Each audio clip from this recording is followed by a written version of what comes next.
let's rock and roll. Let's hopefully make this one a short one. What I want to do is just highlight some differences, similarities and differences between the APPs and some of the other international privacy law standards, in particular the GDPR, but I'll also make mention of some of the US requirements, partly because the GDPR is essentially seen as being the strictest or highest standard.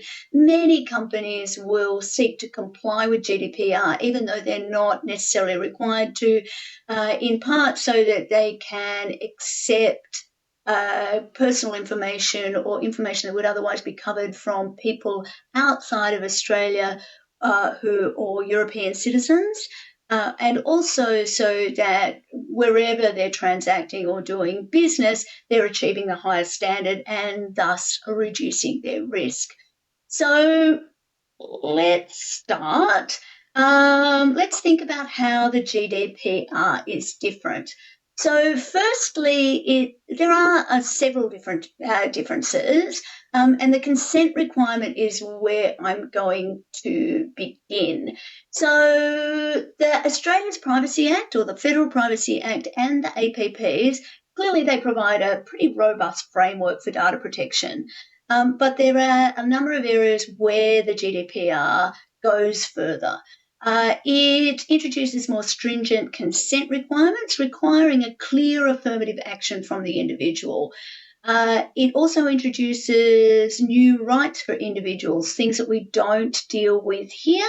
For example, rights to data portability, which allows individuals to receive their personal data in a structured, commonly used and machine-readable format. So going beyond the APP, which enables those whose data has been collected to find out what has been collected, but ensuring that it's always being provided in a consistent, easy-to-use form. Let me just pop these out, just so I make sure I'm talking about them in the right order. Another significant difference with the GDPR and APPs, or the Privacy Act Federal Privacy Act in Australia, is the different approach to penalties for non-compliance. Under the GDPR, organisations can be fined up to 20 million euros. That's a lot of money. Or 4% of their annual global turnover. These are for the most serious infringements, of course, but that is absolutely a significant amount of money when we're talking about companies like Meta or TikTok, ByteDance, companies that have huge international turnovers. So the maximum penalty under the Australian Privacy Act is $2.5 million. Those are Aussie dollars. So 20 million euros or $2.5 million. 20 million euros is somewhere between 30 and 40 million Australian dollars at the time of recording this. The other thing that I think is really interesting about the difference is the specific provisions that the GDPR has on automated decision-making and profiling. So the ways in which AI might be used with the data that's been collected.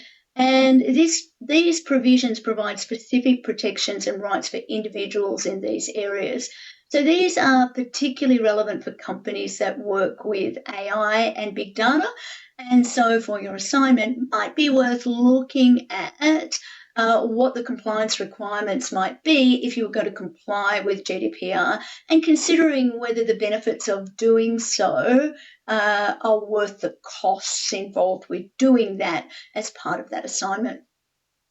So the US, there are sector-specific privacy laws in the US. So different sectors have their own specific privacy regulations, and there is, like Australia, not one single comprehensive national law.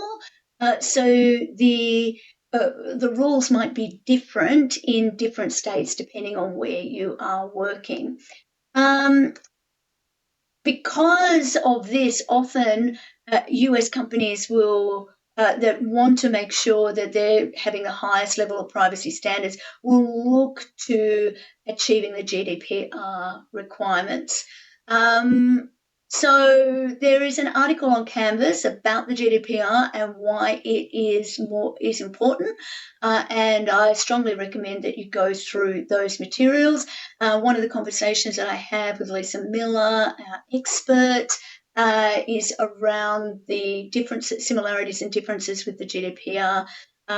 Really just making sure that you're aware of it, and you're ready to think about the ways in which it might or might not be useful and your assignment will be useful.